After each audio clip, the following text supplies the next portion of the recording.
Hi guys, welcome to today's session, and today we are going to discuss about National Hydrogen Energy Mission, that is NHEM.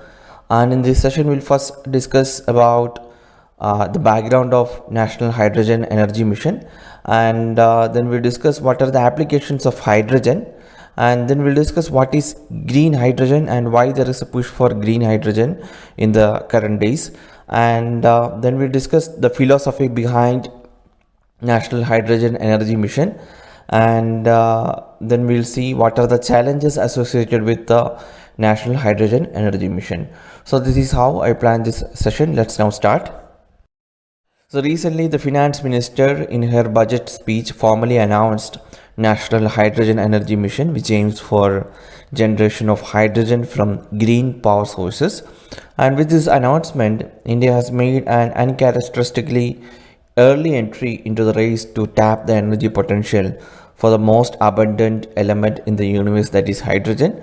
And the proposal in the budget will be followed up with a mission draft over the next couple of months and a roadmap for using hydrogen as an energy source. And the mission would have a specific focus on green hydrogen and India's growing renewable capacity with the hydrogen economy. So this is the background of this National Hydrogen Energy Mission. It is a recent initiative in the last budget, that is 2021 budget. Finance Minister announced this policy, and now we'll discuss the applications of hydrogen. Here the first point is hydrogen as an element. Hydrogen is the most common element in nature which is not found freely. It exists only combined with other elements and has to be extracted from naturally occurring compounds like water. And as we all know, water is a combination of two hydrogen atoms and one oxygen atom. And although hydrogen is a clean molecule, the process of extracting it is energy intensive. The sources and process by which hydrogen is derived are categorized by color tabs. And next point is it is used as a type of fuel, and hydrogen produced from fossil fuels is called gray hydrogen. This constitutes the bulk of hydrogen produced today. Hydrogen generated from fossil fuels with carbon capture and storage options is called blue hydrogen, and hydrogen generated entirely from renewable power sources is called green hydrogen. And the last process, electricity is generated from renewable energy, is used to split water into hydrogen and oxygen. And the next application is hydrogen is used for mobility, while proposed end-use sectors include steel and chemicals. The major industry that hydrogen has potential of transforming its transportation, and this sector contributes of a third of all greenhouse gas emissions, and where hydrogen is being seen as direct replacement of fossil fuels with specific advantages over traditional EVs, that is electrical vehicles. And hydrogen fuel cell cars have a near zero carbon footprint, and hydrogen is about 2 to 3 times as efficient as burning petrol, because an electric chemical reaction is much more efficient than combustion. And next is hydrogen CNG. As we all know, in October 2020, Delhi became the first Indian city to operate buses running on hydrogen spiked compressed natural gas, that is HCNG, and that is a 6-month pilot project. The buses will run on a new technology patented by Indian Oil Corporation for producing HCNG, that is 18% of hydrogen in CNG, and it is directly from natural gas without resorting to conventional blending. So that are the major applications of hydrogen. Now we'll discuss green hydrogen in specific. What is green hydrogen and why there is a push for green hydrogen? As we discussed, hydrogen energy mission is one of the biggest announcements in this year budget speech, and specifying the hydrogen as green hydrogen. When hydrogen is extracted from water using electrolysis powered by renewable energy, it is called green hydrogen. And green hydrogen energy is vital for India to meet its nationally determined contributions (INDC) targets and ensure regional and national energy security, access and availability. Currently about 6 tons of hydrogen is produced in the country, which will go up by 5 times in 2050. And if you ask why green hydrogen, Hydrogen can act as an energy storage option, which would be essential to meet the need of renewable energy in the future. In terms of mobility, also for long distance mobilizations for either urban fleet movement within cities and states or for passengers, it is a very promising initiative.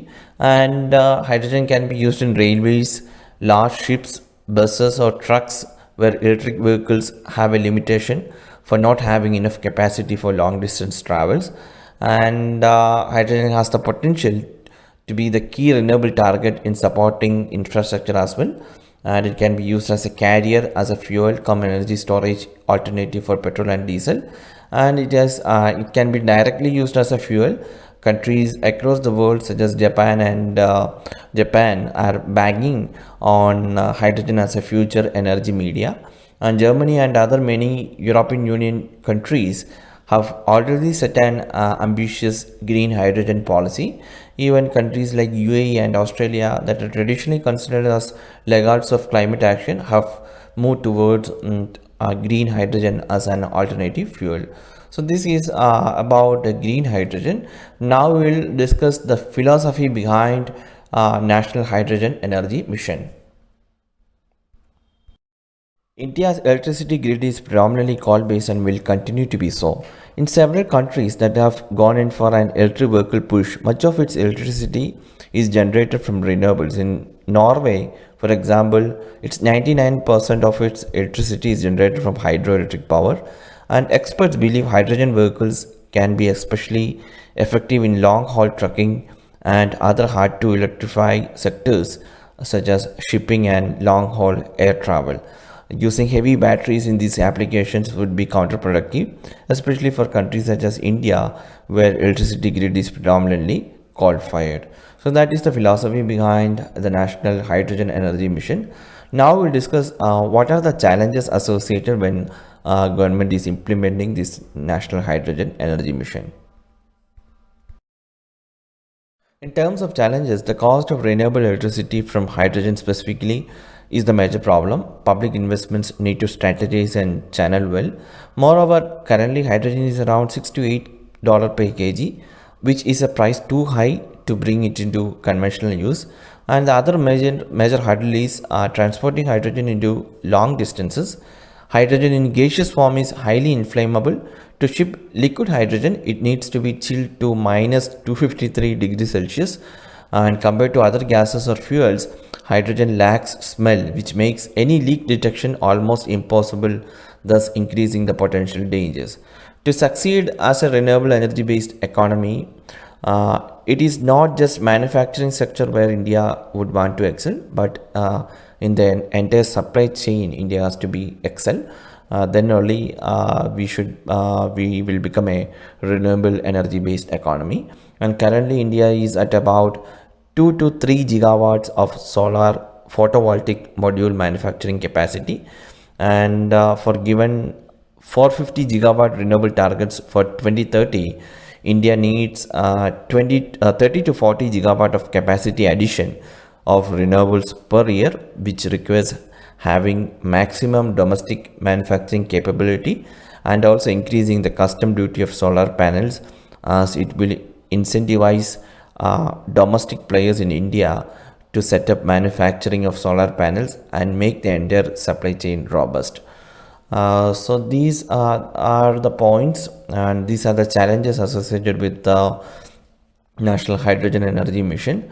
And it's that's all about this topic, guys. It's a very important topic. It's a developing topic also. This can be asked in the mains as a question. So please study about this in detail, and please also closely watch the developments under this particular National Hydrogen Energy Mission. So that's all about today. We'll meet tomorrow with another topic. Thank you for watching this lesson.